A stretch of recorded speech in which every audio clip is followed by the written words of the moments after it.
Olá pessoal, vamos dar início então ao trabalho de Estado, Sociedade e Educação, disciplina do 6º módulo do curso de Licenciatura em Computação da Universidade Federal de Juiz de Fora. Eu sou Felipe Soares de Souza, aluno desse curso e professor de informática. Sobre as perspectivas da educação no mundo. Se tem hoje um novo paradigma, que é o ensino de programação. Antigamente não, até hoje se diz muito que o inglês ele é um aprendizado muito importante, né? Isso é um fato, é constatado. Só que agora está surgindo outra necessidade, que além da gente ter o idioma nativo, a gente tem que aprender o inglês e uma linguagem de programação. É importante, muito importante que as novas escolas, né, as escolas do futuro, as escolas do presente, né, que se crie a importância da programação hoje. Que a programação ela é muito importante para que as pessoas não sejam dominadas pela tecnologia, mas que elas entendam como a tecnologia funciona e possam criar novas ferramentas que ajudem a humanidade, né? Tem toda uma cultura dentro do mundo da programação que é muito interessante e que foi um dos motivos que me atraiu para o curso de programação, para o curso de computação, né? No começo eu não pensava muito em seguir essa parte de computação, mas hoje eu me encantei com esse mundo da programação. E nós temos aqui um exemplo muito importante nessa cultura de divulgação e estímulo da programação no mundo, que é o site code.org. Ele está dentro de uma agenda mundial de estimular a programação no mundo, né? Nós temos aqui, por exemplo, o presidente Barack Obama, que é uma das celebridades que está ajudando a divulgar esse trabalho de estimular a programação. Nós temos também a Malala. A Malala ela é um dos grandes nomes da educação no mundo hoje, né? Ela foi a pessoa mais jovem indicada para o Nobel até hoje. E é interessante conhecer a história dela na luta pelos direitos da educação universal para todo mundo. Então nós temos aqui agora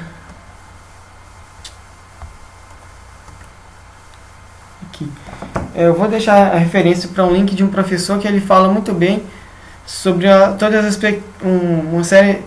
uma série de perspectivas interessantes sobre educação e tecnologia. Detalhe, esse cara ele trabalha na área de humanas, mas ele tem uma visão muito perspicaz sobre tecnologia que eu achei muito rara de se encontrar, mesmo já indo quase para o último ano do curso. Vale a pena dar uma conferida nos argumentos desse professor. Aqui uma frase que ele fala no vídeo é que aqueles que não souberem os princípios de programação serão considerados analfabetos. O termo para isso é analfabete. Vale a dica conferir o link depois. Uma coisa interessante sobre a educação do futuro. Não tem como falar de educação no futuro e não lembrar de tecnologia. Mas, para falar de tecnologia, a gente tem que entender esse contexto de tecnologia. E não tem como falar de história de tecnologia e cultura, e essas novas culturas que estão dentro desse contexto tecnológico todo. Ou seja, o que acontece por trás dessas grandes empresas que estão revolucionando a sociedade, né?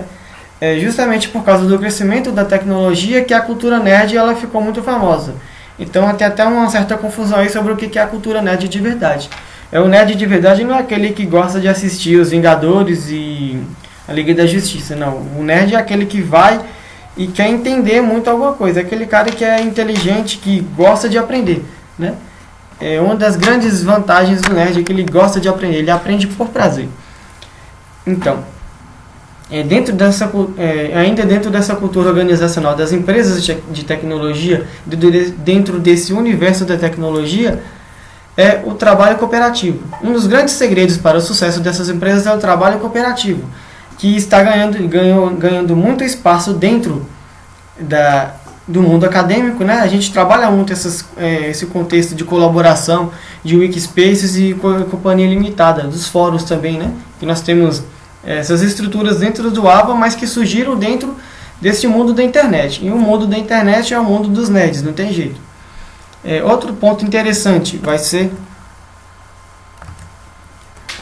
ser a gamificação. A gamificação, ela trabalha os princípios de competitividade dentro dos jogos e os princípios de estimulação e competitividade dentro das empresas. Então, nós vamos usar estratégias de jogo para alcançar resultados mais interessantes nas empresas. E por que não usar isso na educação também? Nós temos muitos intelectuais que estão fazendo esse trabalho e é muito interessante. Lembrando que não é interessante gamificar tudo, porque senão fica tudo chato.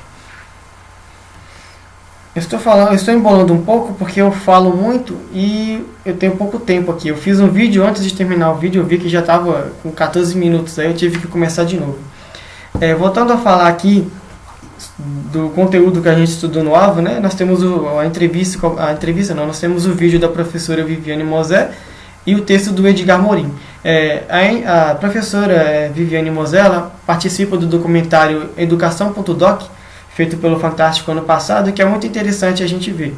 Esse documentário ele faz uma análise da educação no Brasil e mostra algumas escolas que estão tendo algumas escolas públicas que estão tendo um resultado muito interessante, apesar de serem públicas, ou seja, elas quebram completamente esse tabu de que educação pública não é educação de qualidade. Então é interessante a gente ver esse documentário e ver o que essas escolas têm de diferente. Aqui. Falando agora do Edgar Morin, sobre os buracos da educação. Tem um buraco muito grande hoje na educação, que é a questão da aprovação automática. Essa questão da aprovação automática, ela é injustificável. Você não vai achar nenhuma pessoa sã, que trabalha, que vai defender a aprovação automática. Eu mesmo tenho que empurrar alunos que não faz sentido, a gente está empurrando aqueles alunos. Para mim, a mesma coisa que você está dando um diploma de idiota para uma pessoa. Para mim, você está humilhando uma pessoa dando um diploma dessa forma. Eu não concordo disso de forma nenhuma. Esse é o maior ranço da educação brasileira. É preferível você ter uma quantidade, uma parcela de pessoas que entram na escola no qual 60% desistem, mas esses 40% que se formam, eles tenham realmente um potencial de verdade, que eles sejam trabalhados com qualidade, do que você aprovar 100%, sendo que 10% vai ter um destaque realmente interessante. Porque a gente vai estudar agora para ter um diploma ou está estudando para aprender? Eu não concordo com esse contexto, não vou achar ninguém que concorde e eu vou morrer defendendo isso. A aprovação automática é o ranço da educação brasileira. Eu vou lutar para acabar com isso, mesmo que eu morra na praia, mas eu vou morrer tentando. Eu não concordo com isso, não concordo. Ninguém concorda, pelo amor de Deus. Isso é uma coisa que deixa qualquer um irritado. Aqui nós temos um link da ONU, né? Esse link ele fala do pronunciamento da ONU, que declara que a internet é um direito essencial do ser humano, né? Assim como água, saneamento, essas coisas. Aqui eu tenho o link para o documentário Educação.doc, do Fantástico. O link para o acesso da coleção de neuroaprendizagem, né? É interessante falar da cultura nerd, não tem como falar de cultura nerd sem lembrar de ficção científica. Ficção científica ela é muito interessante, ela trabalha muita coisa do social, dentre outros aspectos, né? Um dos grandes nomes da ficção científica no Brasil é o professor Pierre Luigi.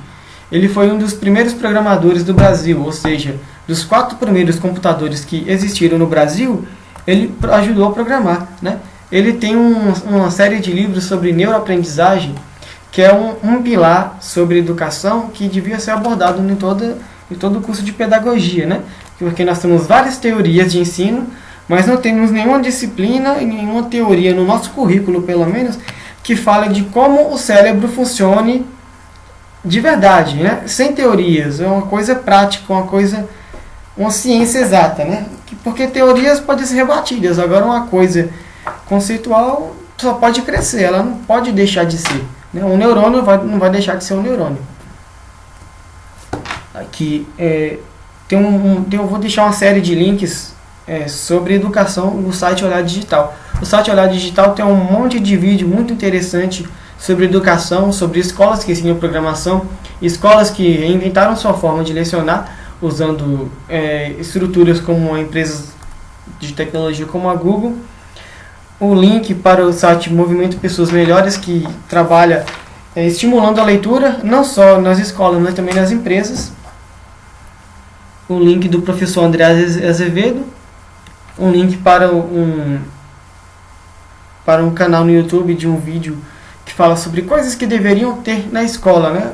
Uma coisa muito interessante. É um vídeo informal sobre um cara formado em matemática, que é o YouTuber, e que faz programação. É muito interessante o vídeo.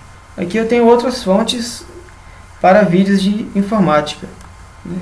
Sobre educação e tecnologia e perspectivas para o futuro, educação no futuro, gamificação, coisas afins. E temas afins. Então o tempo já acabou. É isso aí. Obrigado.